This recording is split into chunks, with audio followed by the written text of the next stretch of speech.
Agenda Nacional les llega en vivo de lunes a viernes de 11 de la mañana a 12 meridiano y es grabado y retransmitido de 12 a 1 de la madrugada por esta misma emisora. Se transmite en la costa este de los Estados Unidos de América por el canal 513 de Time Warner en los estados de Nueva York y New Jersey y por el canal de AT&T para los estados de Massachusetts y de Maine y las ciudades de Nueva York, New Jersey y Boston.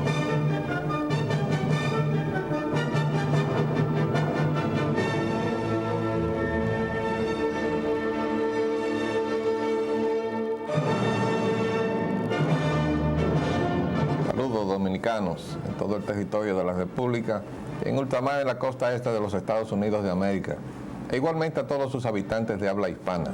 Hoy lunes 20 de enero del año 2003 les traemos otra edición de Agenda Nacional.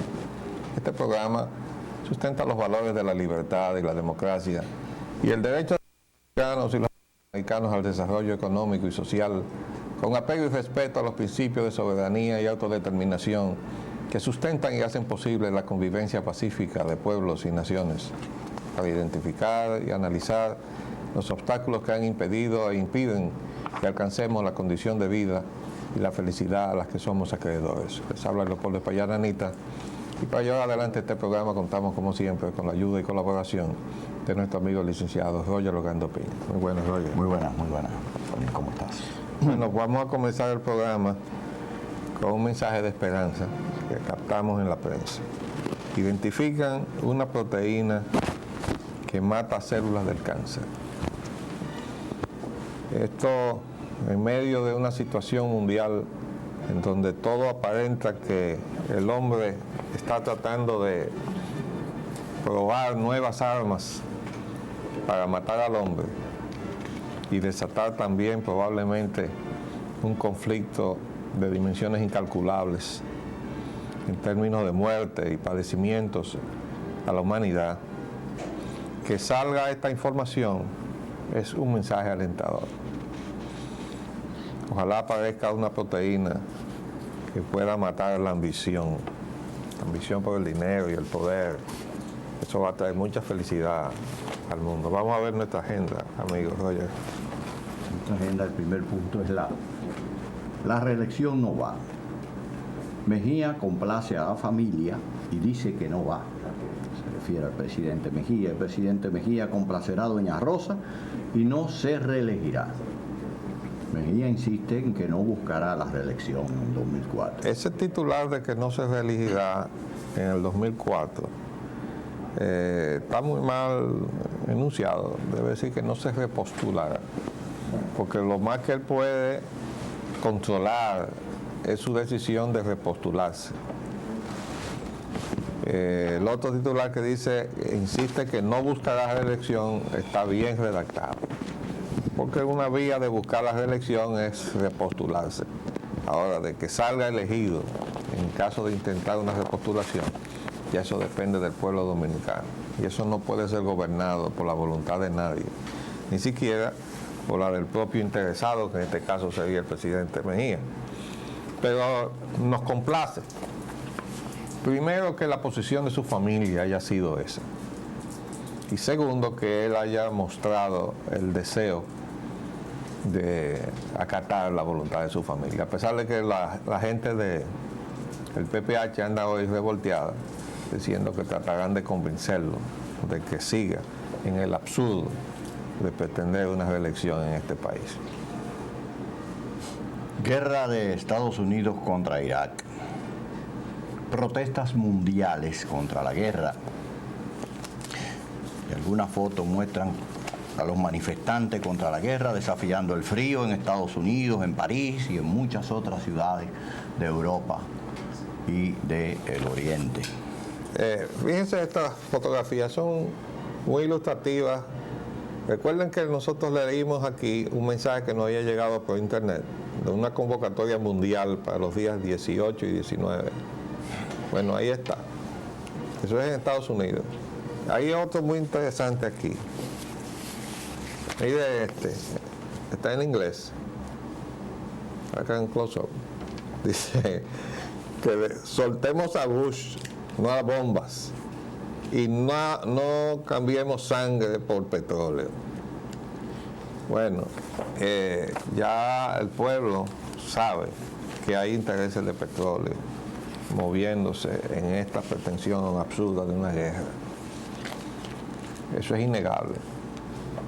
El petróleo ha provocado guerras en toda la historia de la humanidad, hasta el punto que el hombre en general no conoce hasta dónde el petróleo ha logrado llevar a la humanidad a la guerra. Algún día se escribirá la historia en una forma asequible. Hay muchas ediciones de libros que para los que se interesan en el tema pueden encontrar ahí la documentación, además el propio internet. Yo recuerdo haber sacado del internet una historia, de la historia no escrita y oculta de los conflictos políticos del Ecuador. Y todo eso estaba en un 90% teñido de conflictos entre las propias empresas extranjeras que están detrás de la explotación en el Ecuador de su petróleo. Y entonces en la pugna entre una empresa y otra se iban un gobierno y otro. Caía un gobierno y subía otro. De pugnas de intereses petroleros. Pero así pasa a nivel de la humanidad. La guerra de Vietnam fue una guerra de petróleo. La guerra de las Malvinas fue una guerra de petróleo. Y sabe Dios cuántas más. Vamos a seguir leyendo. Vamos a adentrarnos a los temas nacionales. Perdón, aquí hay unas imágenes que yo saqué. Estas vinieron por el internet. Traten de ver si la amplían bien. Aquí, por las fotos.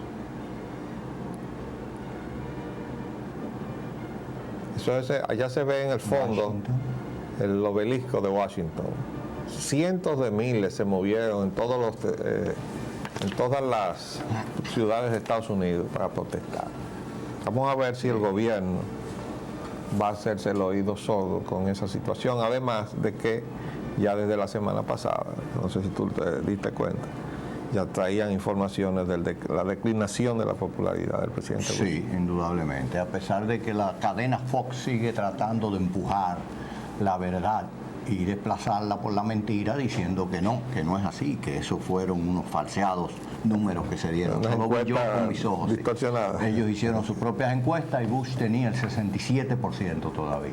No. Eso es una parte de la información, y la otra es que esas mismas cadenas, incluyendo la propia CNN, a mi juicio particular, no le ha dado la cobertura que debió haber tenido los acontecimientos que se produjeron en las marchas y las manifestaciones y las protestas en la ciudad de Washington, y en cuanto al número de manifestantes que participaron en la convocatoria, también disminuyeron aparentemente el número, porque hay una más o menos definición de cuántas personas tienen la capacidad de ese parque que se encuentra frente a los monumentos de Washington y de Jefferson, en donde está la laguna en el medio, porque ahí se hicieron varias manifestaciones de los derechos civiles, de Luther King, de los derechos civiles, de la protesta contra Vietnam, etcétera, etcétera. Entonces, ellos llegaron casi a cubrir la totalidad del terreno. Sin embargo, la policía de Washington estaba dando entre 10 y 15 mil. Con eso no cubre ni el jardín de adelante. Bueno, pero mira, yo traje también esta otra información de lo que está sucediendo en la economía de los Estados Unidos. Mientras tanto, el gobierno se empecina en llevar a su país a la guerra. Eso quiere decir una sensación de pesar, de pesadumbre en las cajas registradoras. Y hace un recuento ahí de cómo los precios, es decir, están temiendo y previendo y prediciendo una deflación, que es lo contrario de la inflación. Dice aquí, por ejemplo, que hace un año una televisión de 50 pulgadas Hitachi costaba $1,400 en Circuit City y hoy cuesta $1,000, o sea, $500 menos. Dice, 5 años 30%. Atrás los fabricantes de automóviles cargaban $25.500 por el vehículo nuevo promedio y ahora cargan o cobran $24.500, o sea, $1.000 menos. Esto tomando en cuenta que también el dólar ha perdido valor intrínseco. Es decir, que los 24.500 de hoy son mucho menos comparados con los de hace 5 años, ¿verdad? Los dólares de hoy respecto a los dólares de hace 5 años. Es decir, los numeritos de las ventas de esa diciembre. es la realidad de la economía de los Estados Unidos. Y entonces el gobierno, que ha salido con un plan de estímulo, ¿no? Equivocado a los juicios de los que los entendidos y de los que saben apreciar cómo se dinamiza la economía, las economías de los países. ¿Tú sabes cuál es el problema? Que sus opositores parece que tampoco pegan con la fórmula para hacer eso. Y por ahí saqué yo un titular de un articulista que le decían al presidente Bush que lo que había que hacer era un plan para estimular la economía en el mundo.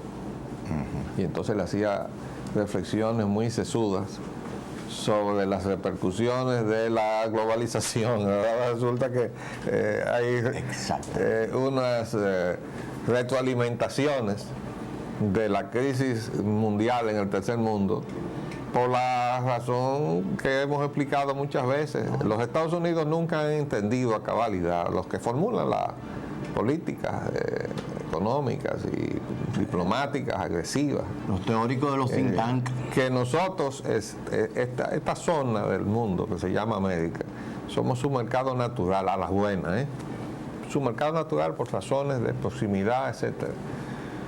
Y en la medida en que nosotros perdemos poder de compra, poder adquisitivo, ellos pierden su mercado. Y cuando no tengan dónde colocar sus bienes de producción, ¿qué van a hacer con ellos? Entonces, nosotros nos gusta repetir el ejemplo que nos ponía don Luis Julián. Repetimos que no recordamos de qué autor de estos famosos economistas, de que la economía es como un juego de bolas o de canicas o de como le quieran llamar. Cuando uno de los muchachos que está jugando tiene todas las bolas, el juego se acaba. Y para poder jugar otra vez, él tiene que repartir otra vez la bola entre todos los compañeritos para poder jugar. Y así es la economía. Si alguien se queda con todo, el juego se acaba. Y entonces, el que ganó todo se queda con toda la bolita. No, se encuentra que no tiene nada. Porque no tiene absolutamente nada que hacer con toda la riqueza que acumuló. La economía es un juego en donde tenemos que jugar todos. Vamos a seguir adelante. En la medida en que las cosas circulan en la economía se dinamiza. Acuérdate la velocidad de circulación, que es el factor multiplicador de la economía. Es decir, un peso que se mueve N veces en la economía genera N pesos en la economía, aunque sea una sola moneda de un peso. Pero las veces que se mueve, pasa de mano, es lo que se registra en la economía. Si eso no sucede, se registra un peso quizá. Vamos a ver. Temas nacionales. Agua y arroz.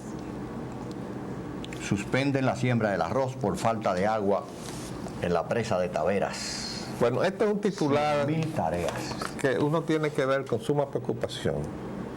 Porque ustedes recuerdan que hace unas cuantas semanas atrás, no hace un mes, hubo un gran incidente en San Francisco de Macorís porque las autoridades de la Comisión de Arroz, en su empeño de controlar la producción y evitar el colapso de los precios, mandaron a quemar unas plantaciones de arroz. Y hubo una protesta generalizada de todo el que tiene 2 dedos de frente en este país. ¿Por qué? Porque estábamos a pocos días de que llegara el plazo en que se permitía la siembra. Sin embargo, fueron a hacer ese acto de violencia para demostrar su autoridad a pocos días. Y eso se podía hacer de una manera que respondiera al raciocinio realmente. ¿no? Eso era desafiando la razón. ¿Qué pasa? Eso fue en un momento en donde le estábamos vendiendo a Venezuela, porque se había abierto de repente esa posibilidad de vender debido a la crisis venezolana, que no le permitía tener entonces unos abastos locales, si es que tienen arroz, o de las fuentes por donde ellos importan. Y de repente entonces aparece esta medida que limita o limitaba la capacidad del país de producir arroz en un momento en que habíamos hecho el compromiso de vender una gran cantidad de arroz a Venezuela. Resultado, que ahora a poco tiempo estamos viendo cómo hay que suspender la siembra de arroz en la línea noroeste porque no hay agua en Tavera. Esto es una información alarmante porque está indicando el grado de improvisación con que se mueven estas decisiones, puesto que esto no puede ser una cosa que surgió de un día para otro. Esto tenía que saberse, tenía que conocerse, tenía que haber habido información que indicara a las autoridades, señores, la perspectiva en los próximos meses tenemos una sequía. Vamos a traer al doctor Guillermo Hernández, aunque él es veterinario, es una persona de una amplia cultura en el ámbito agrícola en general, para que nos dé su opinión sobre estos tratazos que estamos dando, ¿no? Yo quería observarle, acotarle, que en la Secretaría de Agricultura, en los propios tiempos del señor presidente, cuando fue secretario de Agricultura, llevó con él y lo designó subsecretario a uno de los mejores climatólogos, meteorólogos, que sobre todo agrícola, con especialidad agrícola, el doctor Deñó, que había trabajado con nosotros en el Departamento de Meteorología Agropecuaria. Ángel Deño. Sí, que fue subsecretario de Agricultura durante todo el periodo que el señor presidente Calazar fue secretario. Y Deñó rindió una tremenda labor precisamente en ese ámbito a la Secretaría de Agricultura, que parece hoy cojear, porque esta evidencia nos la pone de una manera muy dolorosa frente a nosotros. Así que eso fue una falta de previsión terrible, y tomar aquella medida tan drástica para entonces ahora encontrarnos, esa sequía puede prolongarse. Y si se prolonga 3 o 4 meses, ¿qué puede pasar? Entonces tendremos una cosecha deficiente de ese cereal y todas las consecuencias. No, y fíjate que donde se mandó a quemar las siembras, era del otro lado de la isla. Fue del lado de San Francisco de Macorís, donde no hay problema de agua. Entonces, ahora resulta que del otro lado habrá restricción porque falta agua. Y de este lado habrá una reducción porque se ordenó quemar el arroz. Bueno, sumados. No sé. Bueno, petróleo y combustibles, gasolinas y GLP alcanzan precios nunca vistos en República Dominicana. El país se queda sin asfalto, afectando a obras de Panam 2003, solamente a eso. No, léete el otro. Foto, aeropuerto de Ligüero, esperando el asfalto. Eran varias. Sí. Llegada de los combustibles tranquiliza al mercado. El país cuenta a partir de hoy con combustible para semana. Aquí está el famoso aeropuerto de Higüero. Miren esa fotografía, con las zanjas abiertas y todo eso. Sí, paralizado porque no hay asfalto, ¿no? Entonces, pero creo que estará paralizado por otra cosa más, ¿no? También. ¿No dijiste así que había una comunicación que envió y no para que fuera paralizado, pero sí para que tuvieran en cuenta que probablemente, muy probablemente, las aeronaves de matrícula norteamericana no iban a operar en ese aeropuerto por las condiciones que señalamos de que las garzas estaban invadiendo el espacio aéreo de las aeronaves. Con riesgo de accidente. Viniendo desde el vertedero de Duquesa con los riesgos que ello implica. Accidentes seguros. Bueno, pero eso es ignorar las realidades de la operación aeronáutica, como pasó con el aeropuerto del Licey, que nos pasamos todo el tiempo diciéndole a Agripino Núñez Collado, cabeza de ese proyecto: señor, mire la cordillera que ustedes tienen de frente ahí. Eso es un riesgo terrible para los vuelos. Bueno, y ahora resulta que con las neblinas que hemos tenido en estos días, ha habido que desviar muchísimos vuelos hacia el aeropuerto de Puerto Plata, Luperón. Vamos a hacer un paréntesis y volvemos en unos minutos.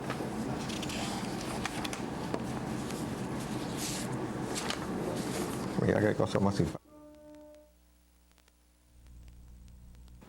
Bien, pues ahora vamos al tema del petróleo y combustibles. Vamos a ver. La gasolina premium a 48. Sí, aquí estamos. Aquí abajo. No, pero tenemos la llegada de combustible, tranquiliza el mercado. El país cuenta a partir de hoy con combustible para la semana, eso lo habíamos leído. Eso significa que había una logística planificada que ha garantizado la llegada, pero no ha garantizado los precios.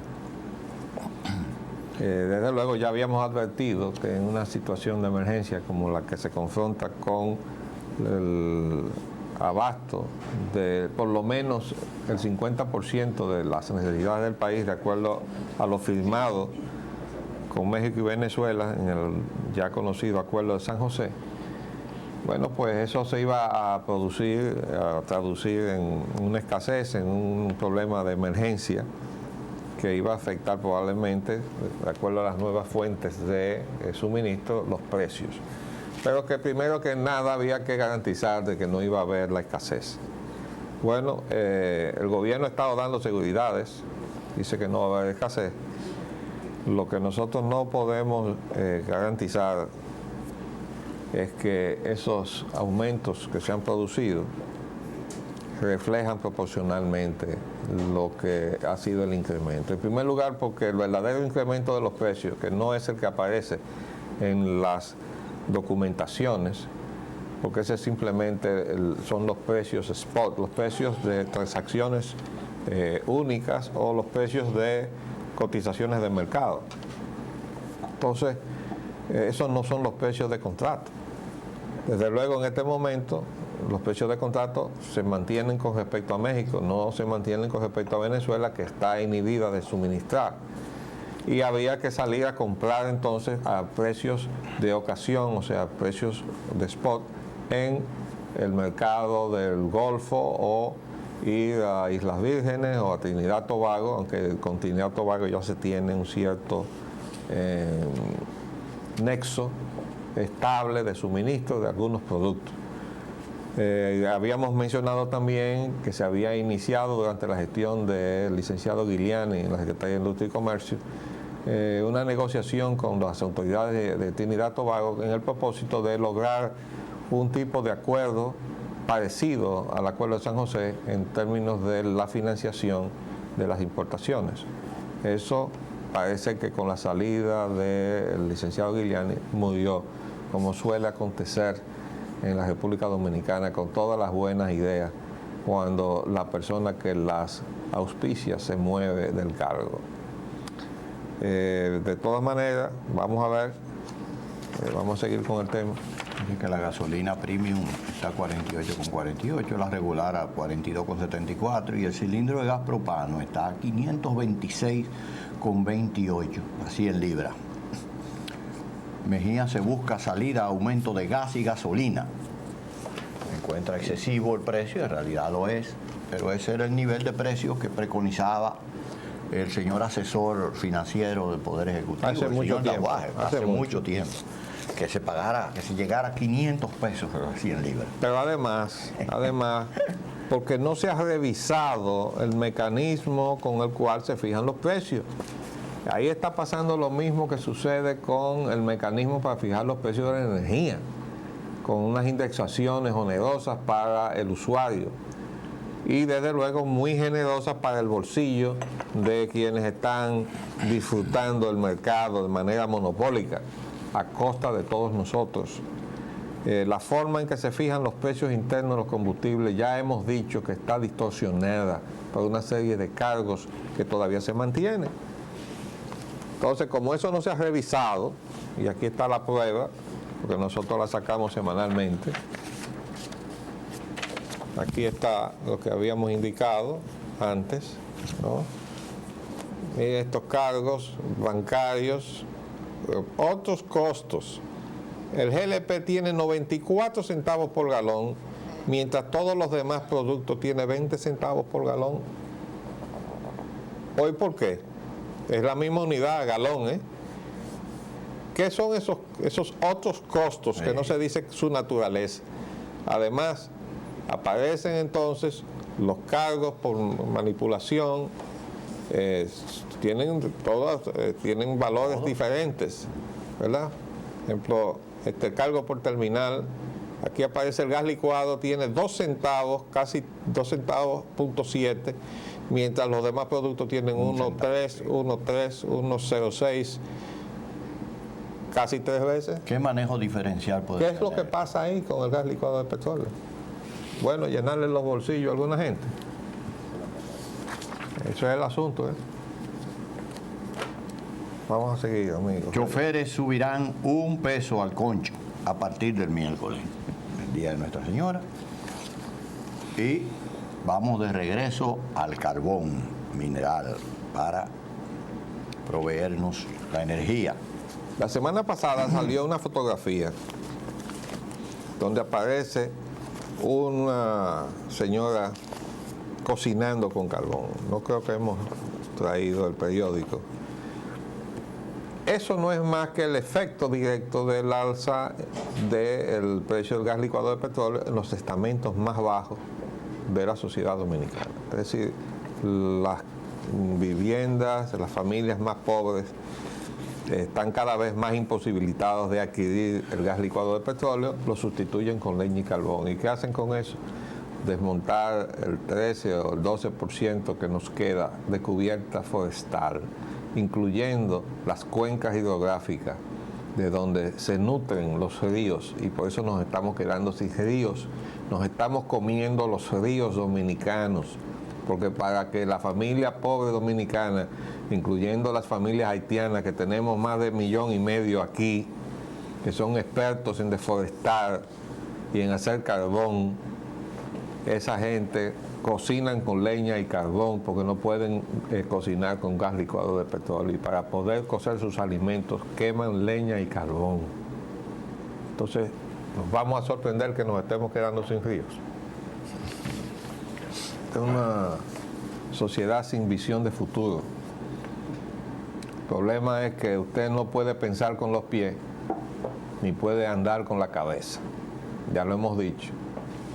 Y aquí hay mucha gente que lo tiene todo invertido. Por cierto que en el internet llegan cosas muy simpáticas. Vamos a poner una nota siquiera de humor aquí, pero al mismo tiempo muy aleccionadora para los señores legisladores. Este es un chiste que comienza diciendo, el título dice tapón. Dice: un automovilista se encuentra con un tapón inmenso en una carretera que conduce a Santo Domingo. Al detenerse le pregunta a un compañero de atasco, ¿qué es lo que sucede? Y este le responde: un comando de delincuentes ha secuestrado al grupo completo de diputados y senadores. Están solicitando $10 millones por su liberación, y si esta petición no es cumplida, en 2 horas los rociarán con combustible y les prenderán fuego, por lo que estamos haciendo una colecta. ¿Y cuánto han logrado reunir hasta ahora?, pregunta el automovilista. Según creo, le responde el compañero, unos 1.580 galones de gasolina super, 1.320 de gasolina regular, 1.125 de queroseno, 138 cajas de fósforo y 121 encendedores. Esta es la opinión que tiene el pueblo del Congreso. Pero esto es aplicable a las distribuidoras. Acuérdense que el amigo Washington de Peña hace mucho que está diciendo que él está buscando un tanque de 55 galones de alquitrán. Y siempre hemos dicho, él lo hace de manera retórica, ¿no? Pero en el fondo su intención, dice, es ponerse a uno, dice, un españolito de los de Unión Fenosa. Vamos a ver. Plan de ahorro de combustible. El gobierno inicia un plan para reducir el uso de combustibles. A las instituciones del Estado les reducirá en un 7% el suministro. Bueno, eso está muy bien. El dispendio no está ahí. Cuando paren la actividad política de la administración pública, y todos esos activistas que están enrolados en las nóminas del Estado y que caminan para arriba y para abajo promoviendo a sus respectivos candidatos a lo interno del partido de gobierno que es el PRD, vamos a tener una economía mucho mayor del 7%. Definitivamente. Crisis del correo. Esa sí es una vergonzante crisis. Un año paralizado el correo, con 1 millón de piezas ahí por entregar. Bueno. Eso fue el reporte de la semana pasada. Sí. Pero el presidente enfrenta la crisis destituyendo al director del Impodón, que es el tercer director que destituye en lo que lleva en el poder. Comenzó Marcano, después que sustituyó a Marcano, y este que sustituyó al que sustituyó a Marcano, y ahora viene este que va a sustituir al que sustituyó y sustituyó a Marcano. ¿Qué es lo que pasa en Impodón? Bueno, Impodón es que ocurre un proceso muy similar al que ha ocurrido con las diferentes instituciones y entidades del Estado. Déjala deteriorar, que al fin y al cabo va a caer en las manos de la privatización. Ese es un servicio que hoy en día no puede ser rentable a las tasas postales con las que se maneja el servicio de correo, porque eso es lo último que le ha quedado al que se llama el correo oficial, porque la parte gruesa de la masa de lo que es un servicio de correo en total, que es los paquetes y el expreso, ha caído en manos privadas. Entonces el correo oficial, que tiene la responsabilidad de compromisos internacionales de proveer el servicio, ha quedado solamente con la parte del manejo de las cartitas, de los sobrecitos y de las cosas. Entonces, la franquicia que se paga por eso es, desde todo punto de vista, muy baja. Tú lo que estás diciendo es que no se ha establecido una política, que no le están, no hay interés. No, perdóname. Si hay 1 millón y pico de piezas ahí, dice la prensa, desde hace un año acumuladas, que no se han podido repartir, es porque no tienen los recursos para hacerlo. Sí, si no tienen los recursos es porque el Estado no se los va. No, el Estado no se lo está entregando. Es que el Estado debería subvencionar el correo, pero en muy mínima parte. El correo debe ser casi autosuficiente. Y bueno, yo lo haría autosuficiente. Pero está bien. Pero el punto es que el Estado tiene una responsabilidad. Sí, entonces el Estado dice, no, yo tengo que recibir dinero en lugar de yo poner. Ese servicio debía estarme dando dinero. Eso es. Pero como no le aumenta la tarifa, ¿verdad?, del servicio, el servicio se deteriora y va dándole cada vez más espacio al negocio privado. Eso es exactamente lo mismo que ha pasado con el agua. Exacto. Que entonces tenemos agua privatizada hace mucho tiempo en botellones porque la calidad del agua, a pesar de que la CAS dice lo contrario, pues yo quisiera ver al director de la CAS bebiendo un vaso de agua directamente de ahí, de una cañería del agua que nos sirve a todos nosotros, ¿no? Porque están saliendo unos reportajes que parece que es un paraíso lo que hay en la casa, en el servicio que nos dan. Pero eso no es verdad, ¿eh? Pero entonces, el deterioro del servicio auspicia el negocio, ¿verdad? Correcto. Lo mismo está pasando con la policía y los servicios de seguridad. Correcto. Y vamos examinando paso por paso todo lo que es el aparato de desenvolvimiento de la sociedad dominicana y vamos a ver repetirse exactamente lo mismo. Pero lo peor de todo esto es que una vez se traspasa el servicio a quienes dicen que lo van a operar muy eficientemente y a costo mucho más bajo que lo opera el Estado, resulta todo lo contrario. Bueno, entonces las tarifas se triplican, el servicio se encarece. Pero ese no es el caso del correo, porque no, indudablemente que no. En el servicio de entrega de paquetes, sobre todo, que ha sido la novedad, ¿no? Sí. Un servicio por empresas extranjeras. Ajá. Que se inauguró en Estados Unidos, empresas que llegaron a comprar sus propios aviones. Pero costoso. Para entonces asegurar, ¿tú sabes qué es lo que está detrás de toda esa logística? Hay otros aspectos del dinero. Ese es el just in time. Just in time es una filosofía de organización industrial que tiende a la descentralización de las fases de producción. Pero eso supone o presupone que todas las partes que se van haciendo en distintos lugares se pueden mover rápidamente al sitio donde se ensamblan a tiempo. Pero para que eso pueda hacer, había que poner un servicio especial. El servicio especial son precisamente las empresas de entrega. ¿Para qué? Para que tú puedas mover un paquete que viene de Hong Kong, porque allá es que está la planta, y llegue a Estados Unidos y venga a tiempo para que esa planta ensamble la orden que tiene de tantas unidades en tal lugar en el territorio de los Estados Unidos.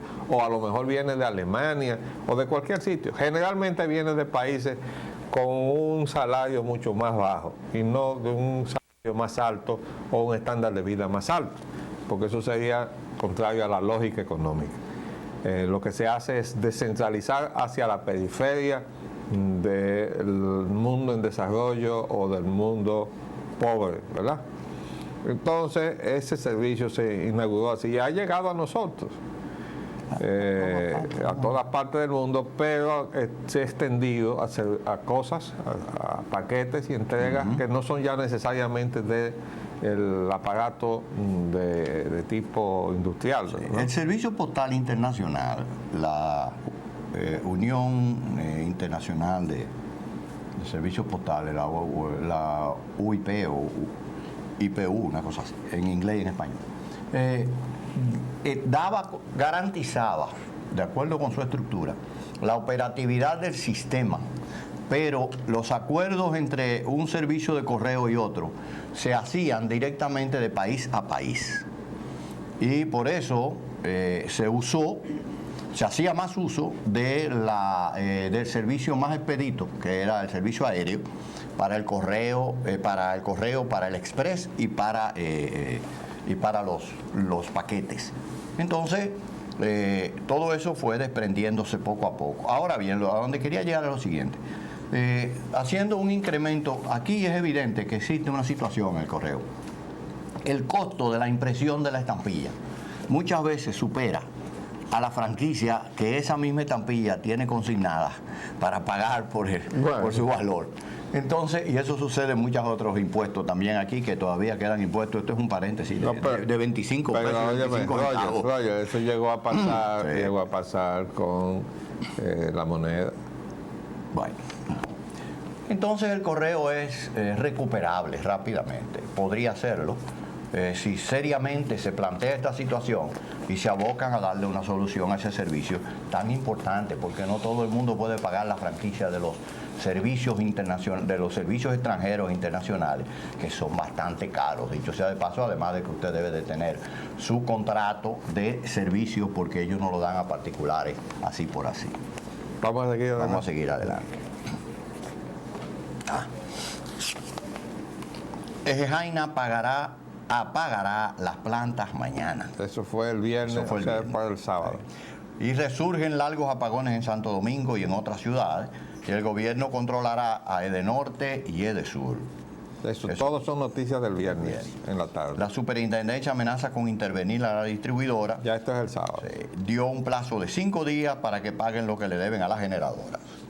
Edenorte y Edesur son emplazadas a pagar la deuda. Ultimátum a las distribuidoras y abonaron 100 millones, eso fue hoy. No, esa noticia está desde el sábado. Edenorte dice, generadores evitan haga buena labor. Se le están pasando la pelota de que el desastre de ellas, de las distribuidoras, son de las generadoras. Las generadoras dicen que las distribuidoras no le pagan. Y eso lo ha comprobado incluso el gobierno a través de la superintendencia. Dice, bueno, efectivamente no están pagando. Entonces, si no pagan, ¿qué es lo que están haciendo con el dinero? Bueno, resulta que lo están sacando para afuera, ¿no? Pagando compromisos que según su contabilidad resultaban prioritarios. Ahora parece que después de la información que salió la semana pasada de que se estaba cuestionando ese contrato de préstamo que había hecho Unión Fenosa a sus 2 subsidiarias, que se estaba pagando a 4 o 5 veces la tasa imperando internacionalmente, Edenorte y Edesur aparecen pidiéndole a Unión Fenosa que reconsidere los términos de ese préstamo. Generosamente. Unión Fenosa también aparece diciendo que está en esa tesitura. Todo eso es adelantándose a lo que ellos saben que les viene encima, que tendrán que ir a un tribunal a responder del porqué de ese contrato hecho en esos términos. Entonces ahora están buscando cómo endulzar la cosa. Y ahora entonces ofrecen compartir la administración de Edenorte nada más con el Estado. El gobierno dispuesto a dialogar y espera una propuesta formal. Sí, ahora yo les hago una preguntita, porque eso dice que estábamos dispuestos, dice Unión Fenosa, que es la dueña de Edenorte y de Edesur, de las dos. Estamos dispuestos a compartir la administración de Edenorte. Primero hay que saber qué es lo que quieren decir compartir la administración. Porque el problema no está en la administración en términos de que si es compartida o no, es que la estructura de cada una de las dos empresas no responden al hecho de que la mitad es del Estado y la mitad es de esta gente. Y hay que decir una cosa, van a tener que responder también en un tribunal la gente que hizo eso, que le escamotearon del 50% del Estado la participación que le correspondía a la indemnización de los obreros. Pero resulta ser que conforme a lo que estipula la ley de capitalización, la 141/97, la inversión de los obreros es tan inversión como la de Unión Fenosa o de las otras empresas que entraron en la jugada, pero que salió premiado solamente Unión Fenosa y AES. Es decir, que tenían que cargar la participación de los inversionistas que supuestamente traían capital, junto con los obreros que iban a invertir sus montos de prestación o de liquidación, las prestaciones que le correspondían, en la medida en que fueran a adquirir acciones. Todo eso era parte de la capitalización y tenía que ir con cargo al 50% capitalizable. Ah, no. Le quitaron unas cuantas acciones al Estado. ¿Para qué? Para que tuviera menos del 50%. Tiene el 49%. Pero lo hicieron violando la ley, porque al mejor cazador se le va la liebre. Y se les fue la liebre con eso. Y van a tener que responder de eso, definitivamente. Alguna gente va a tener que caer en un banquillo duro, sentado, de mala manera, para responder de todas esas cosas que se hizo, no solamente para producir esa realidad, sino las consecuencias de ella, que es la que estamos viviendo todos los dominicanos con esta parte del servicio de energía eléctrica que tiene la República Dominicana. Bueno, se nos acaba el tiempo por el día de hoy. Tenemos entonces que decir que mañana es el día de la Altagracia. Señora de la Altagracia. Lo vamos a observar y nos volveremos a ver entonces el miércoles, Dios mediante. Les hablamos Leopoldo Espellananita. Y Rolando. Hasta luego. Agenda Nacional, en vivo, de lunes a viernes, de 11 de la mañana a 12 meridiano, y es grabado y retransmitido de 12 a 1 de la madrugada por esta misma emisora. Se transmite en la costa este de los Estados Unidos de América por el canal 500 Warner en los estados de Nueva York y New Jersey, el canal de estados de Massachusetts y de Maine, y las ciudades de Nueva York, New Jersey,